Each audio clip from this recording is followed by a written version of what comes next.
By the mid-1970s, many performance packages were losing their performance options and becoming simple appearance packages, a trend that would lead to the term paint-on performance, because we all know that red cars are faster. Appearance packages were hardly new at the time, as special colors and trim were the cornerstone of special editions from the beginning, and performance designations that provided more image than performance had been around for quite a while. Take the Chevrolet Supersport, for example. Although the 409 Supersport was certainly a performance option, the Supersport on its own had a 348 cubic inch V8 with a 4-speed manual, padded dash, white wall tires, and upgraded suspension, but only in its first year. After that, it consisted primarily of an aluminum tail end treatment with the standard V8, and would later add bucket seats and a center console. When the Supersport package appeared on the Chevelle Malibu, it too included bucket seats and center console, as well as a gauge cluster and special SS trim, including full wheel covers. The standard drivetrain was a 220 gross horsepower 283, backed by a 2-speed Power Glide automatic, although a 4-speed manual and much more powerful engines were optional. And for much of the Chevelle's run, there was no basic Supersport, instead having the Supersport 396, and later the Supersport 454, both identified by a matte black rear panel. But later, a Supersport 350 with a standard 2-barrel was added, and eventually a basic Supersport returned as a simple trim package, adding body-colored mirrors and two-tone paint. It could even be ordered on the wagon, but it didn't last long. Not the only Chevelle appearance package, as there was the heavy Chevy Chevelle of 1971 and 72, available on any V8 but the 454, marketed as heavy on looks. All it added was simple graphics. The Monte Carlo Supersport of the early 70s was specifically the sportiest 454-powered version, and when it returned in the early 80s, it was the sportiest 305-powered version, but was perhaps more notable for its aero styling and distinct paintwork. The Camaro Supersport introduced the 350 and was a performance package, soon to be joined by a Supersport 396, which, like the Chevelle, could be identified by a matte black rear panel and would be powered by a 402 starting in 1970, in spite of its 396 badge. The original Chevy 2 Nova Supersport was a 6-cylinder car, but later Novas would use it strictly on the sportiest models, perhaps explaining why it survived until 1976, lasting longer than any other Supersport car, including the Camaro. There was, however, a Nova Rally appearance package of 1971 and 72 that could not be ordered with the top 350 or the Supersport package. GM was of course not alone in this. When the Dart GT was introduced in 1963, it was simply the best equipped version of the Dart. The only thing sporty about it was that it only came as a Cooper convertible, although that would later change as the more powerful GTS versions of the Dart arrived. And Ford's Falcon Futura was a nicely equipped bucket seat hardtop version of the car, often confused with the V8 Sprint. Little of this, of course, fits into the realm of paint-on performance, but one of the earliest and most recognizable ones that did would be the Ford Mustang Mach 1, essentially an add-on to the GT package. It was considered a performance package with a standard V8 and performance suspension. It added a matte black hood with hood scoop, rear spoiler, body-colored mirrors, pop-open fuel filler cap, and special stripes. And it was so popular that it would replace the GT package altogether for 1970. With the restyle of 1971, however, it was a simple appearance package offered on any V8 sport roof, and is so much associated with that body style that some people erroneously refer to all of them as Mach 1 Mustangs. But it would carry on through the end of the Mustang II with a standard V6, although it would quickly be overshadowed by the Cobra II, offered with any engine option. It included a blacked-out grille, fake hood scoop, front and rear spoilers, an instrument cluster, and special graphics. It too was a huge success, and the very epitome of paint-on performance, not to be mistaken with the later V8 only but similar King Cobra. And the Cobra appearance package would carry over to the early Fox body Mustangs. Before the Mach 1 was the California Special of 1968, a notchback coupe dressed up with Shelby-style details, powered by a standard 2-barrel 289, backed by a 3-speed automatic. More show than go, but still very collectible. The Mercury Cougar XR7 is another car that evokes a performance image, initially without any real performance features aside from dual exhaust. It added a hood scoop, fog lights, and special wheels, as well as interior features. And from the mid-70s through the early 80s, the XR7 was essentially any two-door version, not becoming an actual performance package until the 1984 turbo version. But Mercury duplicated the Mach 1 concept with the Cougar Eliminator, adding spoilers, stripes, and bright colors. It would also replace the GT package and be used as the basis for other performance options, such as the Cougar equivalent of the Boss 302. But it wouldn't last as long, only existing for '69 and '70. Chevrolet's Camaro also had an early appearance package in the Rally Sport, or RS. It consisted primarily of headlight covers and backup lights separated from the taillights, but it could be ordered with other packages, including the Super Sport. Even after the restyle of 1970, it continued on with distinct front styling with bumperettes, but by the late 70s it included little more than two-tone paint and rally wheels. Which brings us to the Z28, a Camaro initially aimed at Trans Am racing and exclusive to the rare Chevy 302, with later models using the quick LT1 350 and being able to outhandle just about anything on the road. But when the Z28 package returned in 1977, after a 2-year hiatus, it was more of an appearance package. It was only available with the top 350, but what it added was graphics, spoilers, and body-colored wheels, and starting in 1978, a fake hood scoop and side fender vents, inspired by the Pontiac Trans Am. Although the Firebird Trans Am was a performance model, what it added over the similar formula was often cosmetic. Initially, in addition to the standard handling package, it added American racing colors, or blue stripes on a white car.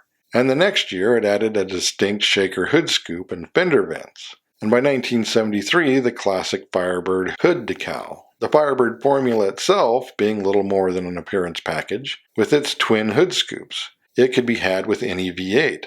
Although it could be ordered with pretty much any performance feature the Trans Am could, more of them were optional, such as the handling package. And then there were the monochrome Firebird packages, the Skybird, Redbird, and Yellowbird, which were exactly as advertised, color packages with pinstripes and matching interior.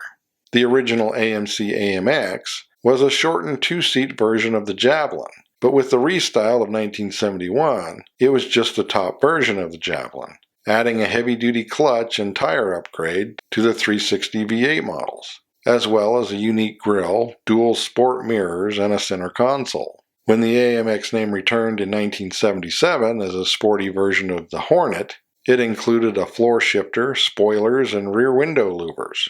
It carried over to the new Concorde the next year with unique styling, a tire and suspension upgrade, and special graphics. Then for 78 and 80, it was a package on the Spirit, adding heavy-duty brakes to the package. And they actually did quite well in road racing.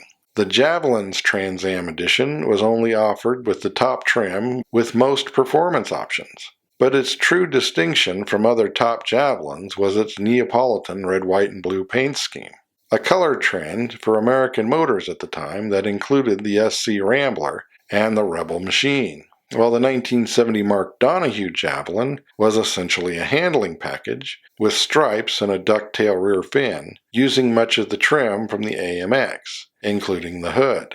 And of course there was the earlier Mod package that added a unique wing and fake side exhaust. Chrysler did have its appearance packages, but perhaps not so many. The Super Bee was originally a performance version of the Dodge Coronet, and elsewhere would be the performance version of the Dart Coupe or Demon. But in the US in 1971, it was little more than an appearance package on the Charger RT.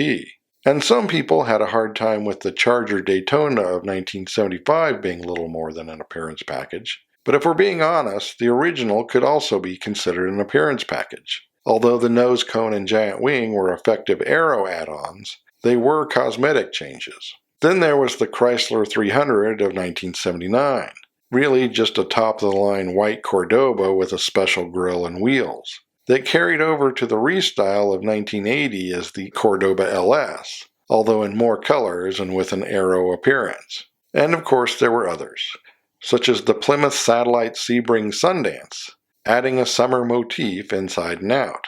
Hardly a roadrunner, but even that added visual effects, including characters from the cartoon of the same name. While over at Dodge, the RT remained a performance package through the 70s and beyond. Not that they were beyond adding appearance packages to it, and by the time the Intrepid RT came around, its image was pretty well diluted. And the concept of a junior muscle car, or one that had the image without the actual muscle, may have started with Buick. The GS or Grand Sport had been a performance package on the Riviera and Skylark, but 1967 would see the introduction of the GS California and GS 340, providing the look of the GS 400 with a base V8.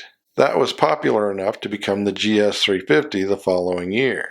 But the GS would become a handling package more than it was ever an appearance package, which was more often the rule than the exception, as even the GSX was a handling and appearance package for the GS 455 initially, then added to the GS 350 for 71 and 72, only to become an appearance package on the Compact Apollo for 74. The Judge package on the GTO was no junior muscle car, but added stripes and spoilers. And when the GTO moved to the Compact Ventura for 1974, it was a handling and appearance package.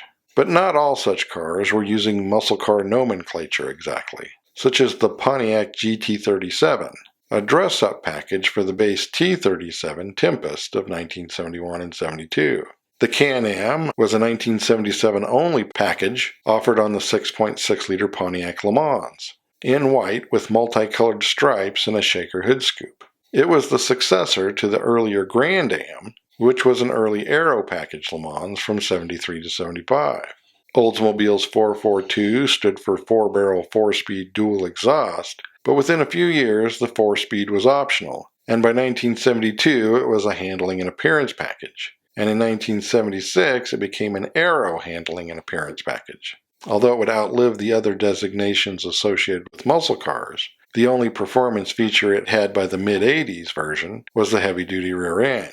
The Ford Torino GTs of the early 70s typically offered a stripe and decal package, and later offered a sport appearance package on the Grand Torino, duplicating the striped tomato from Starsky and Hutch, that may have inspired the GT decals on the later Sport Touring LTD2 and Ranchero.